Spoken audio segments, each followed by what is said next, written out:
Yeah? Are they? Ricky Bobby.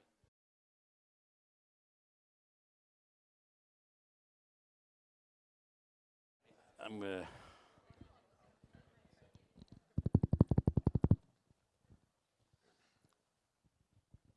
You just Hello, lean everybody. back and go to sleep. Something like that. Hello, everybody. Welcome to the Student Forum with President Crow. My name is Rishik. I'm the student body president here at Undergraduate Student Government Tempe. And on behalf of the Arizona State University Associated Students, I would like to welcome you all to the forum. The forum is coordinated by your fellow student body presidents and make up the Council of Presidents, or COP. And here they are to introduce themselves, if you guys want to come up really quick.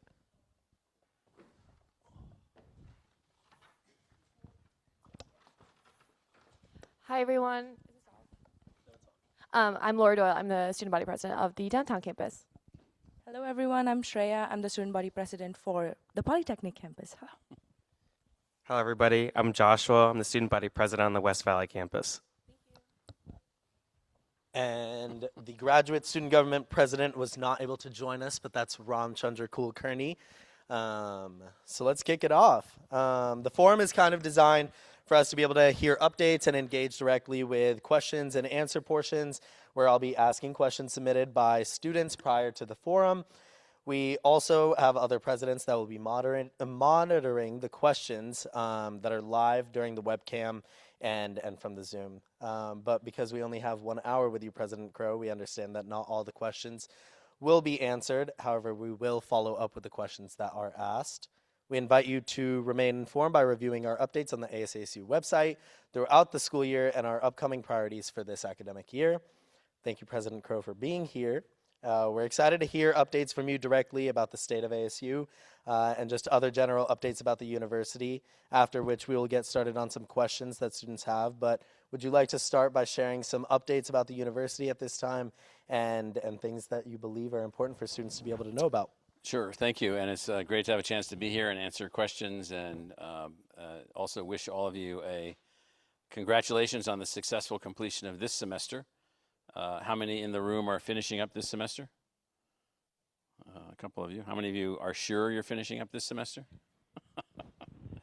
Yes. So let me start by this semester, the end of the 2025-2026 regular academic year is a great moment for ASU. It's, again, another year where we're hitting record levels of graduates, numbers of graduates. Our graduates are from every family background imaginable, a very, very complex student body. We have a record level of research achievement that we've achieved, highest level ever. We have significant attainment by students who come from Pell-eligible families, the largest number of Pell-eligible graduates that we've ever had in our history. All of that is going well, and all of that's going well in the midst of a very complicated set of conditions around the university. So I grew up eons ago in a Navy family, and my father would refer to sea state conditions.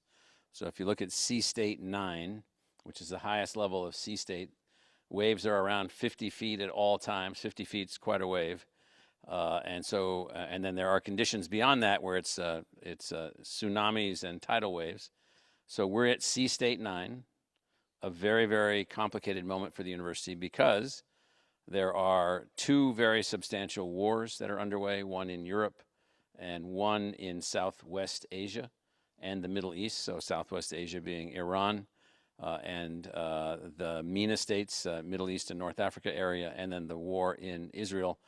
All of that is creating high levels of uncertainty, high levels of complexity. All of that affects some of our students directly, affects many of our student families directly and indirectly, so that's all important. It also creates high levels of uncertainty relative to a number of things that affect us, the back and forth of international students, the granting of international student visas, the oil price instability, the effect of that on the global supply chain, the effect of that on all kinds of things, and so sea state. And then add to that we're at one of these periodic moments in American history where we're in a moment of intense argument about next steps, how to move forward. Now, just to be clear, these periods of intense arguments come and go. We've had, by my count, at least 20 periods of intense arguments, and all of the other periods have been arguments. So there's arguments, and then there's intense arguments. We're in a period of intense argumentation. Usually what happens in that is that we work it out. We find some way to ultimately find the path, come together, make things happen, and I'm relatively confident that we will do that again this time. Going forward,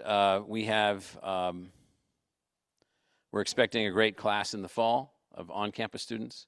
For our online students, some of whom are watching, we have tremendous numbers of new degrees, new pathways, new ways to move forward with your education. We've got all kinds of new methods of ways that we're doing things. We've got a new women's basketball coach. Molly Miller did a great job in her first season, making it all the way to the tournament. We've got a great new men's basketball coach, great football program. I think we've now won, since we joined the conference, the Big 12 conference a couple of years ago, 5 conference championships, maybe 6, but really a fantastic achievement by our student athletes. We just had our first Barrett Honors College student drafted into the NFL. Wow, it's fantastic. So our first one, so we're very happy about that. And so overall, I would say that in spite of the sea conditions, we're doing well. Sea conditions and one's ability to manage complexity around the institution is a function of the quality of the faculty and the staff. So ASU has an unbelievable faculty and an unbelievable staff, deeply dedicated to our purpose. I was in Washington the last couple of days at a meeting of what's called the Association of American Universities, about 70 or so of the most highest performing research universities in the country and therefore in the world, and all the presidents get together for a couple of days and talk about everything that's going on. And the sector, the higher education sector, is in a complicated moment, but we're sort of weathering it as good or better than most at the moment, and so I was happy about that. And so overall, we're coming to an end of the semester in good shape. I would say that there are some complexities that lie ahead. I do want to say something about as we advance what we call our continued learning technologies. And so we have a number of education technologies and learning technologies that we are evolving. So for the past 17 years, we've been intensely involved in building, if you counted them all up, even little ones, several hundred new learning technologies, most of which are invisible to students. New ways to do advising using your My ASU program, new ways to do your course planning, new ways that enhance you in learning certain subjects, new ways to use the library, new ways to enhance your educational outcomes. And then along comes what's referred to by some as artificial intelligence, as if that just appeared. It didn't just appear. There's a paper I had on my desk for a while from Dartmouth College in Hanover, New Hampshire, and it was the Summer Institute on Advancing Artificial Intelligence. From what summer? The summer of 1955. So the methods, the tools, the systems have been evolving for decades. What has never existed until now are the processors in mass aggregation that allow the questions to be answered with an artificial intelligence assistant instantaneously across the scale of all the information that's out there. So here's the way that we're approaching artificial intelligence.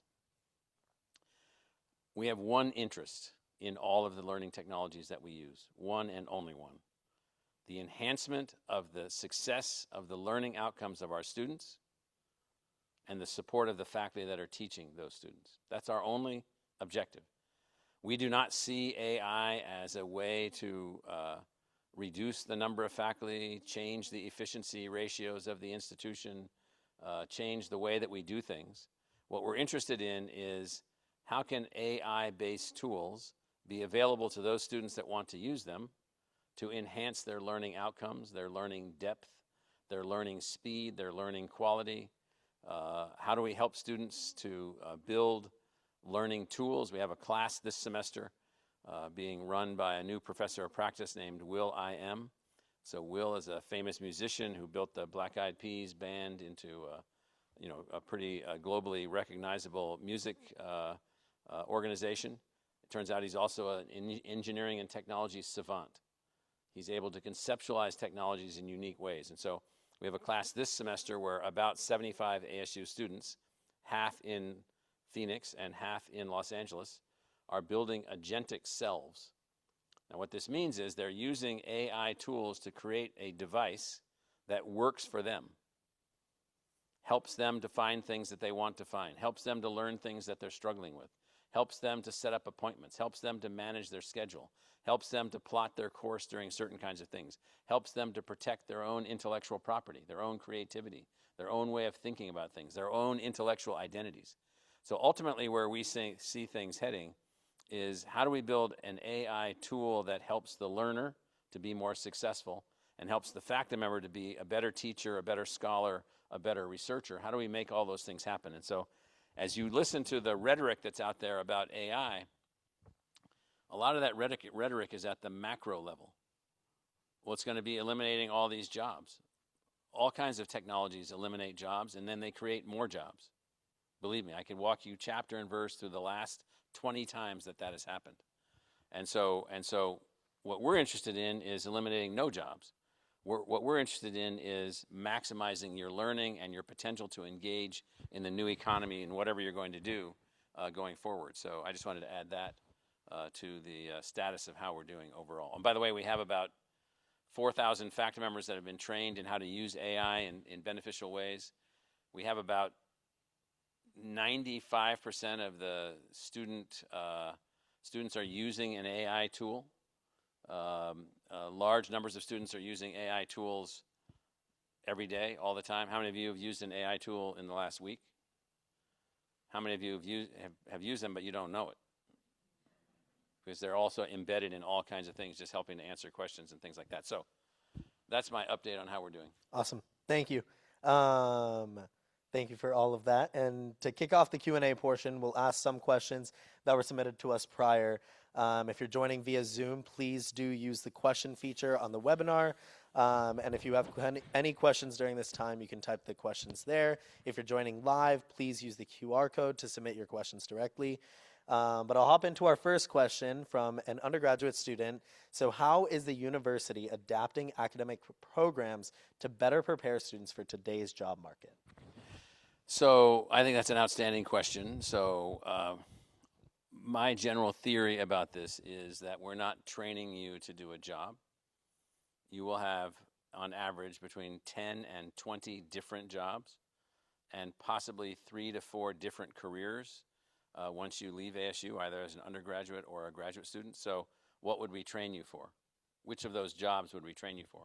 If we trained you specifically with your college experience to only do that particular job, let's call that computer software programmer, you might graduate and find yourself to be less valuable in the market than a person who has a degree in history and knows how to code, who can design more elaborate mechanisms to use AI tools rather than just programming, since the AI tools can program. So I was experimenting with programming in Python last night. I know nothing about Python. I learned to program on a program called Snowball eons ago. I was programming in Python to perform certain functions because I know what I want the program to do. I don't have to do the programming. And so there may be computer science jobs out there in which you're producing the next thing beyond Python, and maybe that requires more human input. But regular programming will not require as much human input. So our objective in all of this is not to train you to do a job. It's to empower you to be what I call a master learner. You are capable of learning anything. I just met with one of my advisees just before coming over here, and this student is double majoring in music and Japanese. And he speaks Russian and English already. I said, well, dude, why did you pick Japanese? I mean, so English is an entire linguistic construct. Russian is a completely different linguistic construct. And Japanese is a third completely different linguistic construct. And he said, because he wants to learn how these things work. That's what we do. Now, I have no idea what he's ultimately going to do, but he's preparing himself to be a broader learner than just learning one thing.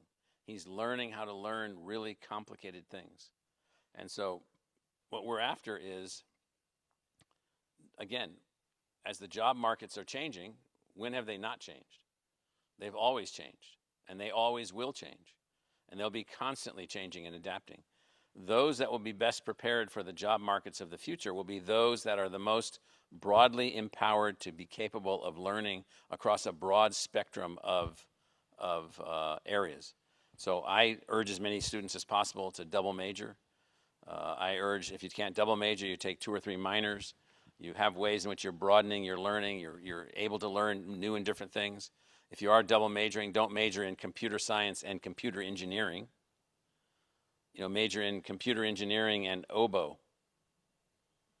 Or major in history and molecular biology.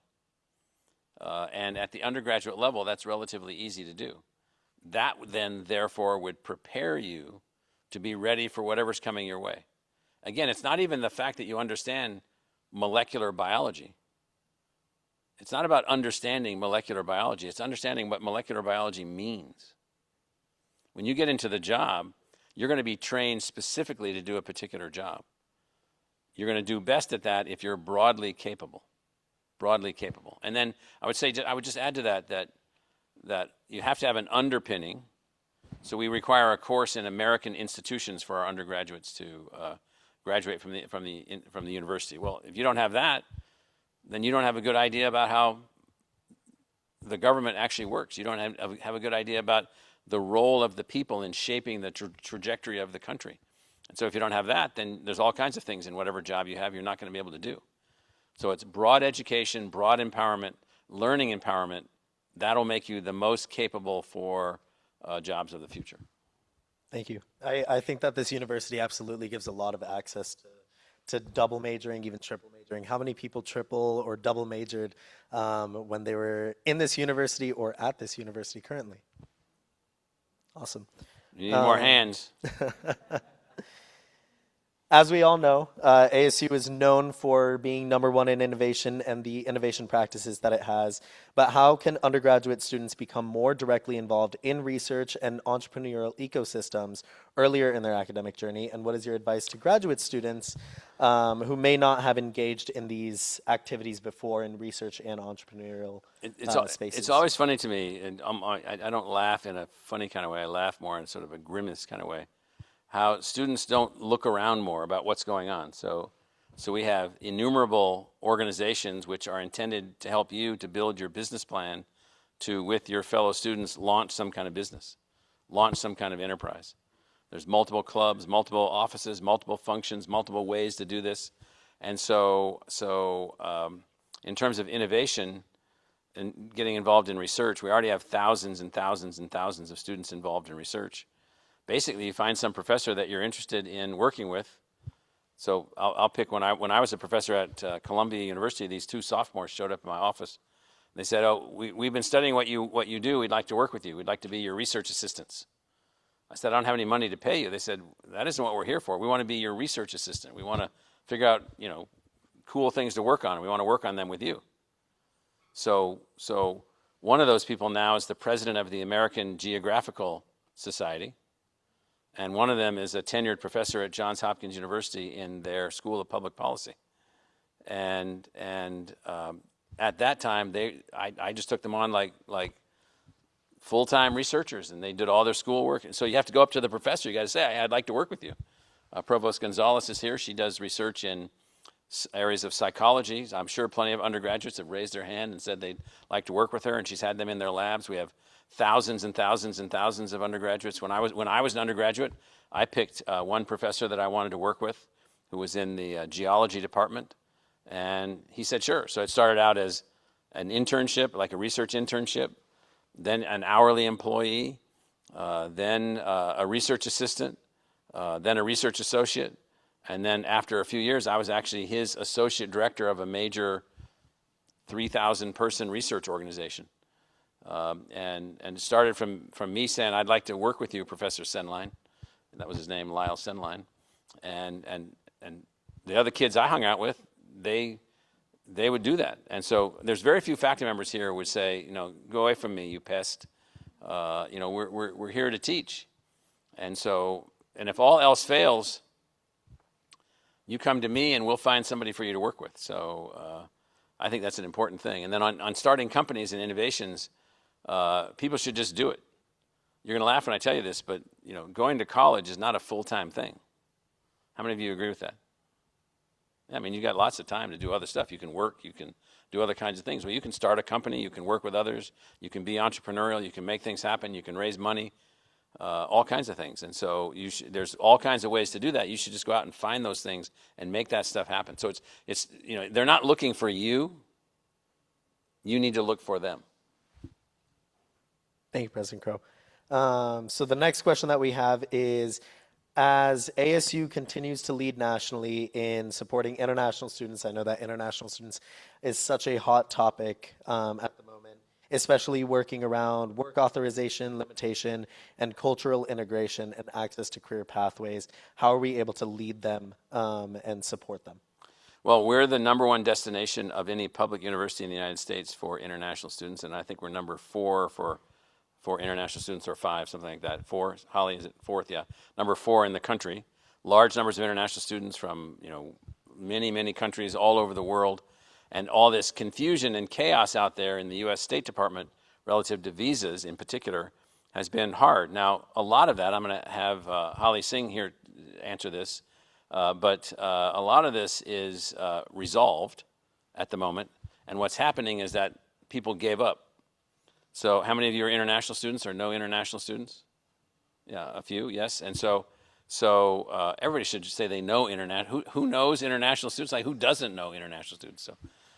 So what we need to do is we need to get people to understand that at ASU our process is ongoing. So you may have been admitted several months ago and then can't get your visa, so you give up, when you could be given your visa in July and still be here in August. And so, Holly, do you want to tell everybody who you are and what you're focused on? Hi, Holly Singh. I'm the Assistant Vice President for International Relations and Enrollment team, and I also oversee our International Students and Scholars Center. And so what's your sense of how the students who are out there? So first, the students that are here and you're on your visas, you're all fine, everything's fine. But for the students that are trying to come, that's a little more complicated. What do you recommend to help get more of these international students over here? I think the students have to just constantly work. I mean, the things are changing, the things are very dynamic, but they have to constantly work. So I was in India for the last 2 weeks. We met with the students who've been admitted, and many of them had visa denials, but they were ready to apply again. So I think the students have to have this constant idea that the things are changing, things are dynamic. It's mostly about perseverance. I mean, it's like anything else. I mean, you show up and some jerk is talking to you and then says, "Oh, you can't get an appointment," or whatever. You're like, okay, and you come back the next day, and then the next day, and then the next day, and then pretty soon they say, "I guess you're not going to give up." No, I'm not going to give up. Okay, then come on in. So what I'm saying is that we should be communicating that everything's fine here, everything's working here. The programs are ready, the school's ready, everything's ready, and so people just have to not give up on the present complicatedness of the process. Thank you. I know that a large portion of ASU students commute because so many students reside here in Arizona, but what investments or innovations do you see ASU doing to improve the day-to-day experience for commuter students, particularly around parking, transit, and feeling a little bit more connected to our campus life? Yeah, that's a good question. I mean, transit, we have 2 mass transit delivery systems. We have the streetcar and the light rail for Tempe on the streetcar and the light rail for the region. That's unbelievable. I mean, there's now thousands and thousands and thousands of apartments built along the light rail, which means you can get over here pretty easily, back and forth, get to the airport, get to downtown Phoenix, move around. And then streetcar, likewise, within Tempe itself. In terms of driving in, we recommend, we have buses between all the campuses. So So if you lived in the West Valley, but your courses are on the Tempe campus, you probably would be better off driving to the West Valley campus and taking the bus. And so we're running an elaborate bus system. We have a deal with Lyft, I think, on Uber. Do we have a deal with Uber also?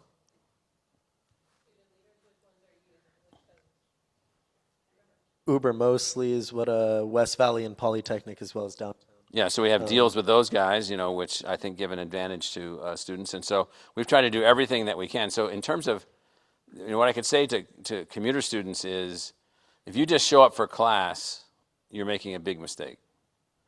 You should be involved in programs, in clubs. You should be on campus, studying on campus, working with other students, working on problems. And so the university is set up to work that way. And so parking is complicated because we have pay parking. Parking is a revenue source for the university by which we pay for the parking structures and pay for the bus system. And so those of us that pay for the parking structure, like me and the other staff and some students, we're paying for the structure that we're in, and we're contributing revenue to the system. I mean, this is the way the world actually works, in case you wondered how it worked. The bus system has to be paid from someone, and in this case, other than the riders. So the bus system doesn't cost. And so this is how we pay for it. And so we urge people to use the public transportation, use the bus system, use the Waymos and the Ubers and the Lyfts and so forth. So, Yeah, I think that a lot more people are starting to use automated like Waymo services as well as Uber. But moving on to the next question, ASU Online has scaled access to thousands of students globally. How do you envision improving community engagement and career outcomes for these online students, especially how they're able to engage with campus immersion? That's complicated. I mean, a lot of the online students are people who are already building families, already working full-time, living in distributed communities. Many of them have been to more than one college before, and they're looking to up their game. And so they're at a different point of their socialization process. And in that different point, many of them are more independent in the sense that they're already embedded in certain communities as opposed to being on campus and being embedded in this community. But having said that, we're looking particularly on the job placement, career development side to upping our game. I don't think we're where we need to be yet, although ASU is unbelievably highly ranked in quality of graduates, the way that employers view our graduates.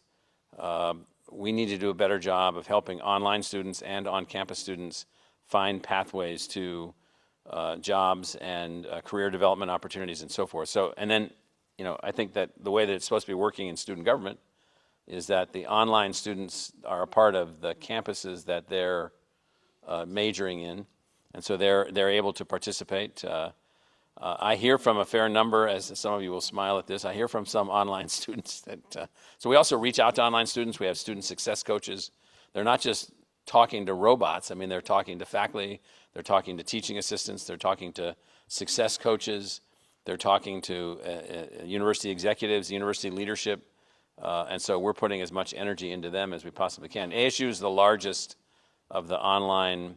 Penn State, University of Maryland, University of Arizona, Purdue, those four schools in ASU have they're the big regular universities with large online programs, and of those we're the largest.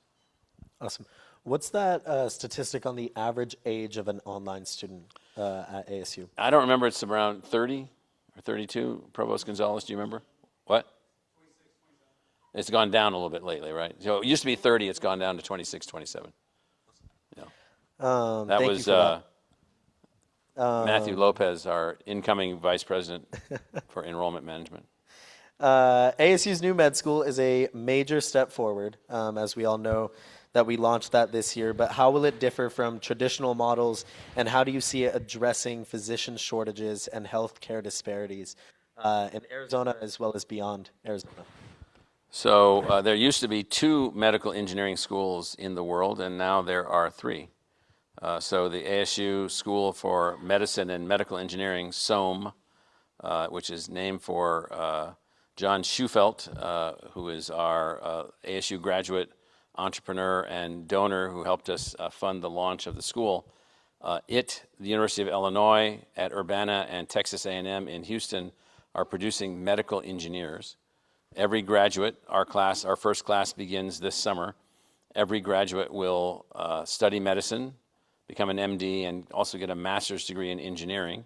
Our hope is that it's not the physician shortage that we're after. If all we have to do is produce more doctors like the Army, that's not going to solve the problem. What we need are new kinds of doctors, new kinds of systems, the ability to have one doctor maybe work at the level of 20 doctors or 40 doctors.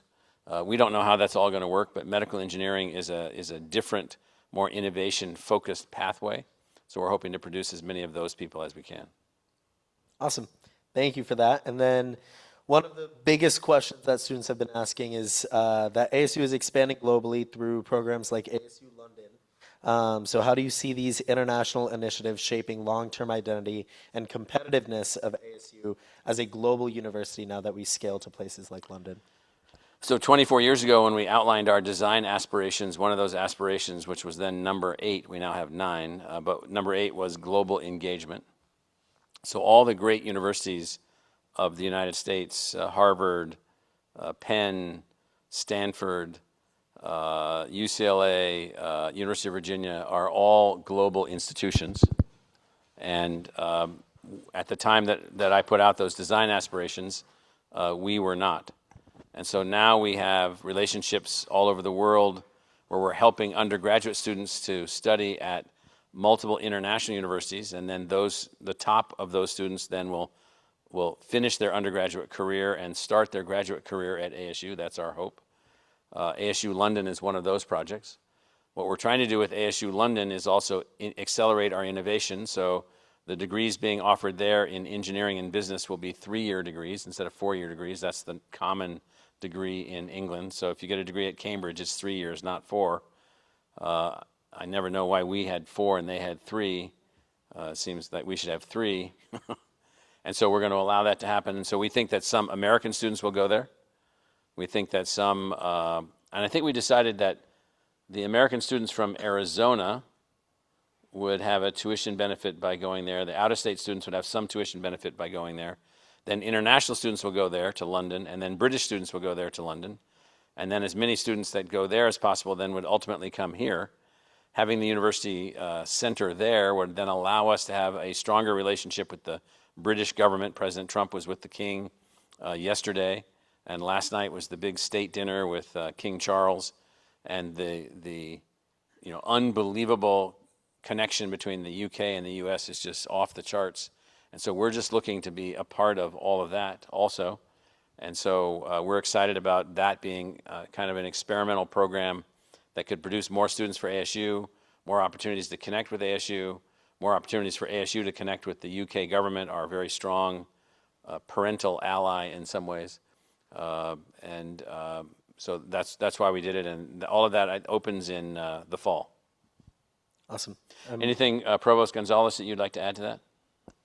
There's a microphone behind you somewhere. Nancy Gonzalez, the University Provost. Hi, everybody. Great to see you.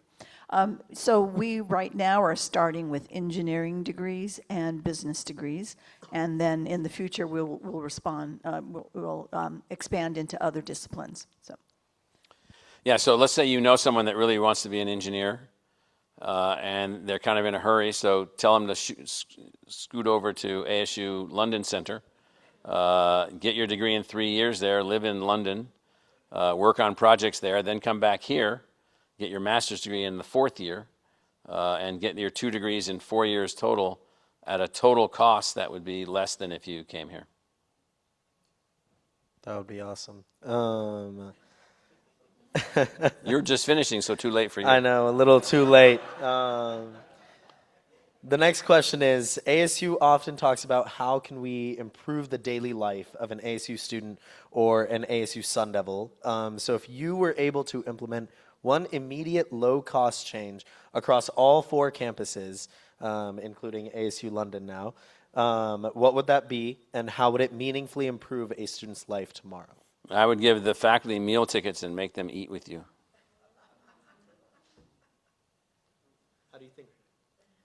How do you think that would? You I just guess, have more increase- more opportunity to interact with the faculty on topics, on subjects, and around meals, around breakfast and lunch and dinner and so forth. I mean, you said low cost. That would be relatively low cost. We're trying to do this a little bit, and we have a couple of experiments underway. How do we build more of a linked community here, where you're not just going to class and then there's your professor, but you're going to go to lunch with your professor. You're going to spend some time talking to your professor more than we're able to do now in the way that things are set up. A second thing would be,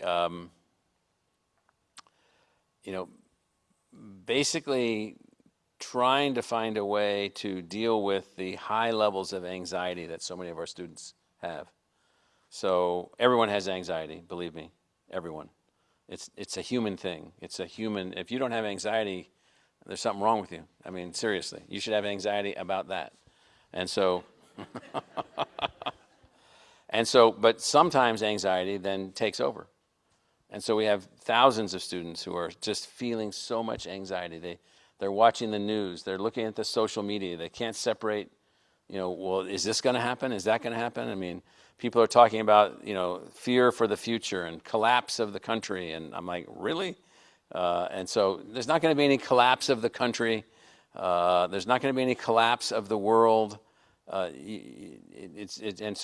another thing would be, how can we help people to address this anxiety and just take that energy that they have focused on that and focus on something that they really want to be focused on, something that's constructive to what they want to do. So that's the second thing.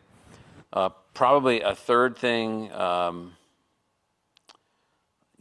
think we need, I'm of the view that people are way too certain. Way too certain. They're like, well, I'm just going to study this because that's what I need to know. And I'm like, how do you possibly know that? How can you possibly make that conclusion? So I wish that we could have more people taking courses that are just completely off track, things that are just completely different than anything that they thought that they might do. More experimental courses where there's no penalty. I'm just going to take the course, pass, fail. I'm just going to take the course, whatever. We have some of that, but we don't have as much of that. And so how do you turn this college experience into something that's less anxious, more engaged with our faculty, and broader in its educational environment? I really like the first one. I think we should start having lunch and dinner with our professors. I don't know if they. Yeah, we're going to figure that out. We have to. We're going to figure that out. So. But our next question kind of dives into dining halls in a way. But student workers, I think, are essential to this university's operations.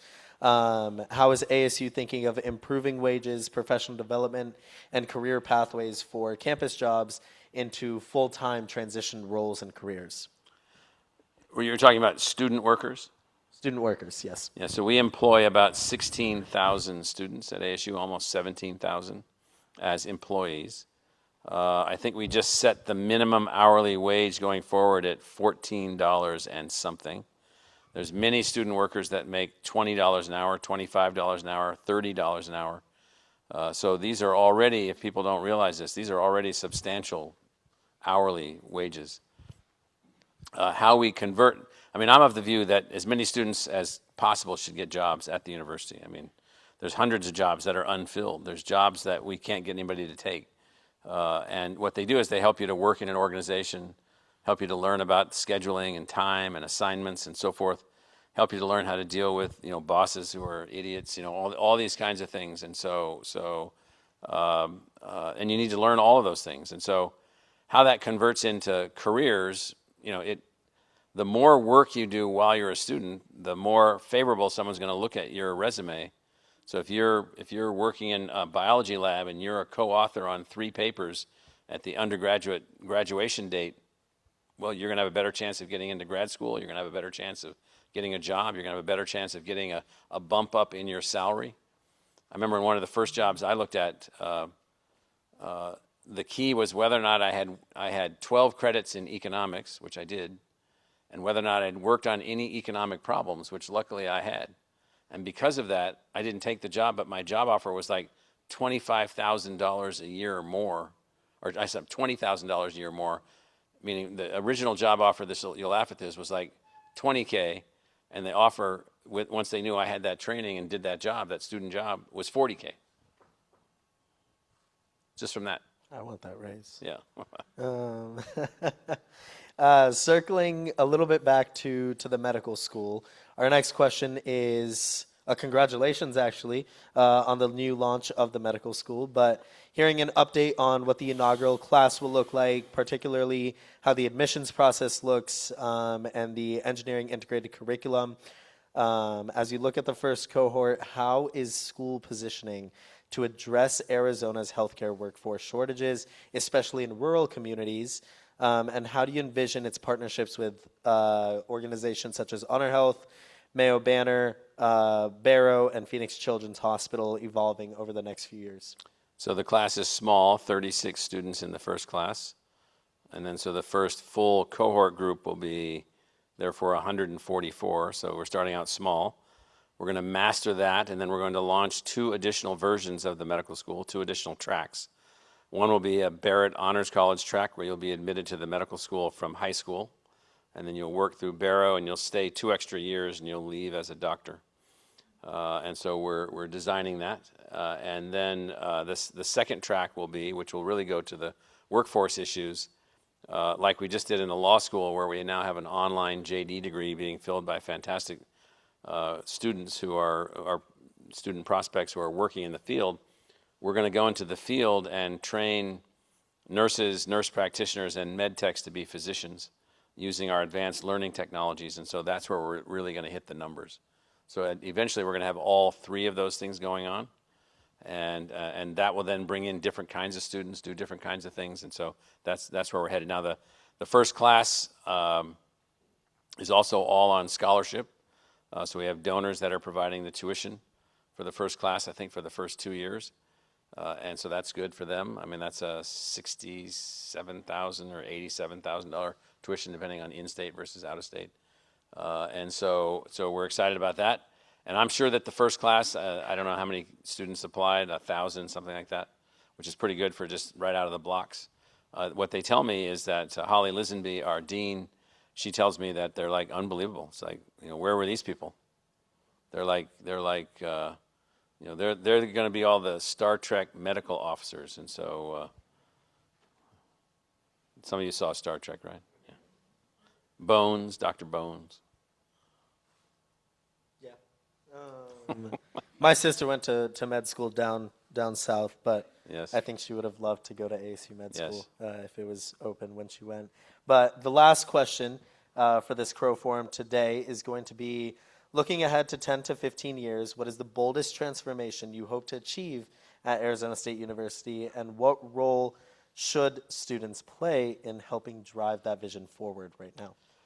What I'm really looking for ASU is to continue its evolution in this model as the new American university, this place built on inclusion versus exclusion and student success, built on research of public value, and built on taking responsibility for the communities that we serve and making that model work and then spreading out with that model. I mean, I would be excited if when you came to ASU, you automatically got a job, because there's so many other people that we're working with that somehow you just automatically get this job, or that there's no tuition, because if you make it here as a student, you're doing so many things to educate so many other people who aren't here while you're being educated yourself, that becomes our version of what we call a national service university, or a university impacting people all over the world. So I think we have a possibility to advance on some version of that, and that's what I would like to see happen. Awesome. We actually have a few more questions that were just put in. As the United States approaches its 250th anniversary, Yes. how do you reflect on the nation's progress, and in what ways is Arizona State Come to my University- speech tonight at the President's Club. Where is it? I don't remember. It's somewhere. My wife is on a trip with some of our donors right now, And so she said, I talked to her this morning, and she said, well, where's the dinner? And I said, I don't know. That's a long time from now. That's like 12 hours from now. I have no idea where that is. Yeah, so the 250, so in the spirit of that, here's what my slides say. So the opening slide is the famous painting of the signing of the Declaration of Independence on July 4th, 1776, in the state capital of Pennsylvania, or what was at the time Independence Hall, now called Independence Hall. Then it was just the State House in downtown Philadelphia. And then I'm going to talk about the 56 or so people that signed it, their foibles, their flaws, their imperfections, but what it was that they were signing. My next slide goes to the preamble of the Declaration, which is, some people say, including Walter Isaacson, a really famous historian and biographer, the greatest sentence ever written, in which it talks about our inalienable rights of life, liberty, and the pursuit of happiness. But it actually says, among others, meaning there's more than just life, liberty, and the pursuit of happiness. Then I go on from that to the role of learning being one of those inalienable rights. And so what's an inalienable right? It's a right that you're given based on being a human being, which can never be reduced, divided, or taken away from you for any reason. Once you think that way, everything changes. Every person has equal access to these rights. Every person is granted these inalienable rights. Now, he says that these inalienable rights, that is, Isaacson talks about them, but the founders that signed the Declaration of Independence, for which, by the way, upon signing it, they were all sentenced to death. They were all sentenced to death. It says that these rights are granted by their creator. It uses the word T-H-E-I-R, not T-H-E, not the creator. It says their creator, which means yours, however you define that. These rights are granted, and they cannot be taken away. That is the Declaration of Independence, meaning these rights are no longer secured through some nobility. They're no longer secured through some religious figure. They're no longer secured through some ownership of you or something. They're granted to you to never be taken away or divided. So what I do from that is then I go to the concept of learn, and learning being one of these rights. Then I go to how we're working on that. And then I go to our charter, which is a manifestation, perhaps even the first manifestation of a university charter in this new republic, only 250 years old, called the United States, in which we are doing everything we can to provide learning to everyone, not just to some people. We're trying to provide ways in which learning can be empowering for everyone. And so that's what my talk is on. Now, I did something else this morning before I walked, just as the sun was coming up. I was trying to understand, they signed that Declaration of Independence, and then the revolution had begun with the first battles 15 months earlier in April and June of 1775 in Metro Boston, what would be today Metro Boston, Lexington, Concord, and Bunker Hill in Boston. I asked if the Revolutionary War was fought today and we had the same number of casualties that were suffered then in a country of 2.5 million people, in a country of 345 million people, how many people would have died? Just to give you some sense of. So 9.2 million Americans would die in the revolution today if it was the same scale of impact. Just imagine that. I mean, it's unbelievable. It's literally unbelievable. I asked how many people had supported the Declaration of Independence and then died on British prison boats. Between 8 and 13,000. On one boat. One boat in New York Harbor. So imagine that when they were signing this is the point that I was trying to make. This was not like a casual demonstration. This is what we're declaring. We are declaring that we are no longer subjects to a birthright king who determines our outcome.